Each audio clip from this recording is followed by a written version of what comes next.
Imagine stepping back 8,000 years, where the story of wine begins not in a grand chateau, but in the ancient clay vessels of Georgia, the country.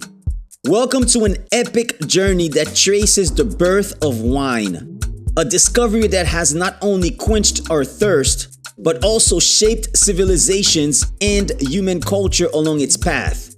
But first, let's get into that intro. Welcome to Beats and Wine Stories. My name is Steve, and I'm your host through this vast world of wine and the music that dances along with it. Join us as we journey through the sensory experiences that define cultures, awaken the palate, and stir the heart. So grab your favorite glass and let the journey begin. This is Beats and Wine Stories. Picture the fertile valleys of Georgia 8,000 years ago. Among these lush landscapes, our ancestors accidentally discovered the fermentation of grape juice. In clay vessels, buried beneath the earth, grape juice turned into wine, unlocking flavors and aromas that captivated the human senses. It's believed that our ancestors stored wild grapes in clay pots, which were commonly used for storing all sorts of food and drink. These pots, often buried underground to keep their contents cool, provided the perfect aerobic environment for natural yeast present on the skins of the grapes to ferment the sugars within the fruit into alcohol. As the grapes naturally broke down, possibly due to being crushed under their own weight or through handling, the yeast would have begun the fermentation process, leading to the creation of wine. But how did fermentation, this magical process, captivate our ancestors? In the absence of modern science, fermentation seemed like a divine gift. These grapes transformed into a beverage that could alter consciousness, heal wounds, and bring communities together. This serendipitous discovery wasn't merely about taste. Wine became a symbol of life, celebration, and communion with the gods.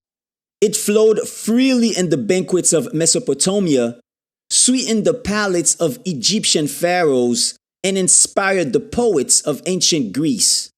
As civilizations rose and fell, wine traveled across continents and seas.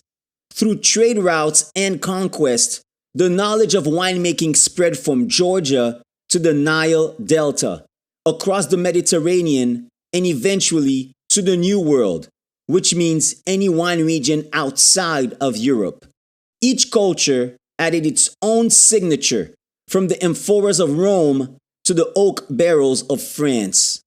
The discovery of fermentation was a catalyst for agriculture, commerce, and even the arts. Wine has been a muse for poets, a subject for painters, and a divine potion in religious rituals. It has inspired laws, provoked revolutions, and fostered peace treaties. As our ancient voyage comes to an end, let's reflect on wine's profound legacy. From its accidental discovery in the Neolithic clay jars of Georgia to its revered status in the grand halls of history, wine has been more than a drink. It's been a companion of humanity through every era. In every glass, we taste not just the fruit and the ferment, but the aspirations and the inventiveness of past civilizations. Here's to the timeless spirit of wine, a bridge across ages, and a true treasure of human ingenuity and cultural connection. Once again, thank you for joining and listening in. For everything Beats and Wine, visit beatsandwine.com. I appreciate you so much. And until next time, cheers to your exceptional self.